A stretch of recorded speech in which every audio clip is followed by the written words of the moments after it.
It's about Jesus, not about church. The Top 10 Stupidest Things Christians Do, Part 2. Winning people to the church, not Christ. You may be all about your denomination. You may have a great church, a pastor that is amazing. You participate in small groups. You have Bible verses all over your TikTok, your Facebook, and your refrigerator. Even a "Honk if you love Jesus" bumper sticker. You are a soul winner to boot. You are, after all, out to get folks saved. Isn't that the purpose of the church? Each one of us listening probably comes from some sort of Christian upbringing, background, or heritage, even if it has only been a short time. How Jesus made himself real to us and where it happened influences our Christian paradigm. Our religious experiences and influences tend to shape our view of what church is, as well as who Jesus is. To some, God is a legalistic, rod-bearing tyrant that will have his way, or send you down the chute to hell. For another, God is so full of grace, he wouldn't want you to be unhappy, so those rules, well, he'll just forgive you if you break them. Others think that if they are devout enough, never miss church, try to be good, and help with the poor, they are in good standing with God.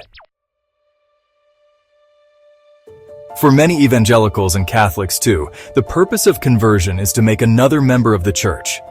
Denominational opinions abound. Why is that? In the first century church, there was one church, one way of doing things. There were no buildings, no mega churches, and leadership was under the authority of the 13 apostles, 12 plus Paul. As you can imagine, the faction started right away. Paul versus Apollos. While Peter wanted converts to act like Jews, including circumcision, Paul rebuked him for this.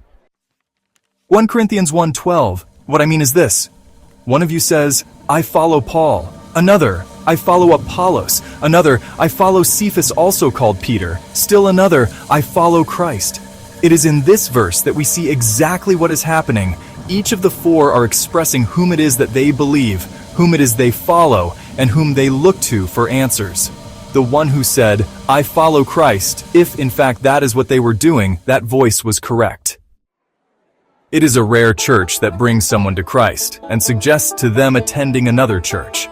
They need to make sure they get a new member. They want to make sure you get a coffee mug with a church logo. And don't forget your tithe. It becomes all about the sales funnel, nickels and noses. Billy Graham worked to connect new converts with a church after each crusade. He planted seeds that others would need to water. That mentality needs to be every believer's heart. It's about Jesus and entering into his kingdom. We lead people to Christ so that Christ can take over and reign in that person's life.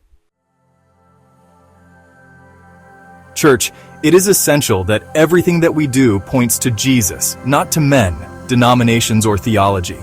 You may not agree with my Baptocostalmatic theology, but I assure you, God has a church for each one of us. A church where he will allow us to grow to be what we were destined to be. The very essence of what God knit in our mother's womb and knew before the foundations of the earth, to be like him. Thank you for listening to The Nonprofit. Don't forget to like, share, and subscribe. Links for the other videos in this series are in the description with the simple gospel of Jesus.